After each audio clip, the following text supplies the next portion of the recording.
Welcome to my channel. இன்றைக்கி நம்ம சாந்தியாச்சி சமையலில் செய்ய போகிறது தீபாவளி ஸ்பெஷல். அதாவது வாழைக்காய் வடை. அதுக்கு வாழைக்காயும் நூடுல்ஸும் சேர்த்து ஒரு வடை செய்ய போகிறோம். அதுக்கு இப்போ தேவையான பொருட்கள் என்னென்னு பார்க்கலாம். நீங்கள் சாதாரண வடையெல்லாம் செஞ்சுருப்பீங்க. இந்த வாழைக்காய் வடை ரொம்ப டேஸ்ட்டாக ரொம்ப நல்லாயிருக்கும். இப்போ அதுக்கு தேவையான பொருட்கள் பார்க்கலாம். வாழைக்காய் வந்து நான் ஒரு வாழைக்காயை தோலோட உப்பும் மஞ்சத்தூளும் போட்டு வேக வச்சுருக்கேன். இங்கே பாருங்கள், இந்த மாதிரி வேக வச்சுருக்கேன். அப்புறம் நூடுல்ஸு, அதையும் நல்லா வேக வச்சுருக்கேன். நூடுல்ஸையும் நல்லா வேக வச்சுருக்கேன். அப்புறம் பச்சை மிளகா ஒன்று நைஸாக நறுக்கி வச்சுருக்கேன். மல்லித்தலை கொஞ்சம் நைஸாக நறுக்கி வச்சுருக்கேன். கருவேப்பிலை அதே மாதிரி நைஸாக நறுக்கி வச்சுருக்கேன். அப்புறம் இஞ்சியை ஒரு சின்ன துண்டு, இவ்வளோ நட்டு துண்டு, நான் அதுவும் நைஸாக நறுக்கிட்டு அதை நல்லா துருவி வச்சுருக்கேன். அப்புறம் வெங்காயம் ஒன்று பொடியாக நறுக்கி வச்சுருக்கேன். அப்புறம் இது வந்து பஜ்ஜி மாவு. இது பைண்டிங்காக உங்கள்கிட்ட பஜ்ஜி மாவு இல்லாட்டி கடல மாவும் போட்டுக்கலாம். நான் இன்றைக்கி பஜ்ஜி மாவு இருக்கிறதுனால பஜ்ஜி மாவு போட்டுக்கிறேன். அது 2 ஸ்பூனு. அப்புறம் மஞ்சத்தூள் தேவையான அளவு சும்மா ஒரு சிட்டிக்கே போட்டால் போதும். உப்பு நம்ம வந்து எல்லாத்துலேயுமே போட்டு வாழைக்காயில உப்பு போட்டிருக்கோம். அப்புறம் இந்த மாவுலையும், அதாவது பைண்டிங்க்கு வச்சுருக்க மாவுலையும் உப்பு இருக்குது. அதனால் உப்பு தேவையான அளவு சும்மா ஒரு பிஞ்சு போட்டால் போதும். அப்புறம் வந்து எண்ணெய் பொரிக்கிறதுக்கு தேவையான அளவு. வாங்க இப்போ எப்படி இதை பிசைஞ்சு எப்படி பண்ணலான்னு பார்க்கலாம். இப்போ இந்த வாழைக்காயெல்லாம் நல்லா மசிச்சுக்குங்க. கைனால் நல்லா மசிச்சுக்குங்க. இதில் ஏற்கனவே உப்பு போட்டு வேக வச்சுருக்கோம். அதனால் பார்த்து உப்பு போட்டுக்கோங்க.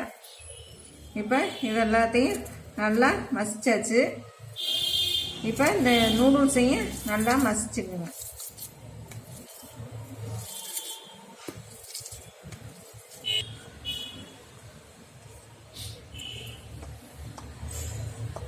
இப்போ இதில் மஞ்சத்தூள் போட்டுக்கோங்க. ஒரு 2 பிஞ்சு போட்டிங்கன்னா போதும். போட்டுட்டு உப்பு பார்த்துக்கிட்டு அப்புறம் போட்டுக்கோங்க.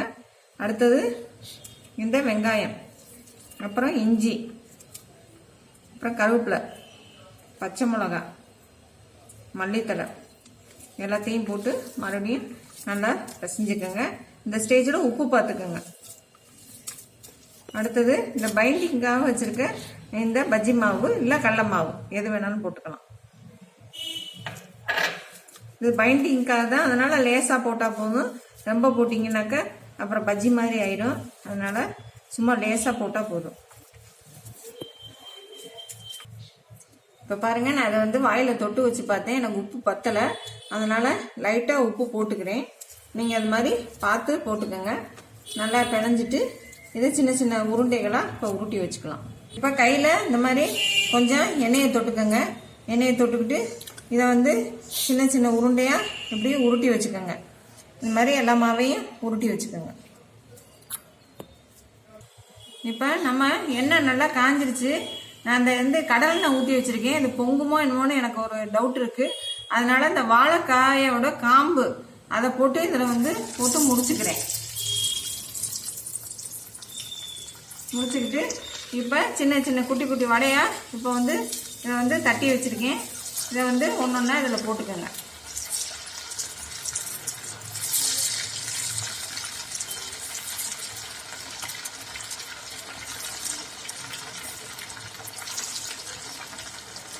இது வெந்த ஒட்டி மறுபடியும் திருப்பி விடலாம். இப்போ நம்மளோட வடை வந்து ஒரு சைடு நல்லா வெந்துருச்சு. இப்போ இன்னொரு சைடு திருப்பி போட்டுக்கலாம். இது தீபாவளி அன்னைக்கு எல்லார் வீட்லேயும் உளுந்த வடை சுடுவாங்க, அப்புறம் பஜ்ஜி சுடுவாங்க, அப்புறம் கார வடை சுடுவாங்க. இந்த வாழைக்காய் வடை சுட்டு பாருங்கள். இது மத்தியான சாப்பாட்டுக்கும் வச்சுக்கலாம். மீதம் இருந்துச்சுன்னா இதை வந்து மத்தியான சாப்பாட்டுக்கும் வச்சுக்கலாம். ரொம்ப டேஸ்ட்டாக நல்லா இருக்கும். இது வந்து ஸ்டார்டராகவும் கொடுக்கலாம், அப்புறம் வந்து ஈவினிங் ஸ்நாக்காகவும் கொடுக்கலாம். எல்லா டயத்துக்குமே இது ரொம்ப நல்லா இருக்கும். காலை டிஃபன், மத்தியான சாப்பாடு, evening snacks, starter, night starter, அந்த மாதிரி எல்லாத்துக்குமே கொடுக்கலாம். இது இப்போ வெந்தோடனே எப்படி இருக்குன்னு பார்க்கலாம். இப்போ நம்ம அந்த வாழைக்காய் காம்பு போட்டோம்ல, அந்த காம்பை வந்து இப்போ வந்து வெளியில் எடுத்தாரேன். இது வெந்துருச்சு, இது எடுத்தாரேன். அப்புறம் நம்மளுடைய வடைகளும் நல்லா வெந்துருச்சு. 2 பக்கமும் நல்லா திருப்பி விட்டு எடுத்துக்கோங்க. இப்போ பாருங்கள், நல்லா முறுமுறுன்னு நல்லா வெந்துருச்சு. இது வந்து மத்தியான சாப்பாடு எல்லாத்துக்குமே வச்சுக்கலாம். இதை வந்து கண்டிப்பாக எல்லாரும் தீபாவளி அன்னைக்கு கண்டிப்பாக செஞ்சு பார்ப்பீங்கன்னு இப்போ பாருங்க சூப்பராக ரெடி ஆயிடுச்சு. அதாவது வாழைக்காய் வடை, தீபாவளி ஸ்பெஷல் வாழைக்காய் வடை சூப்பராக ரெடி ஆயிடுச்சு.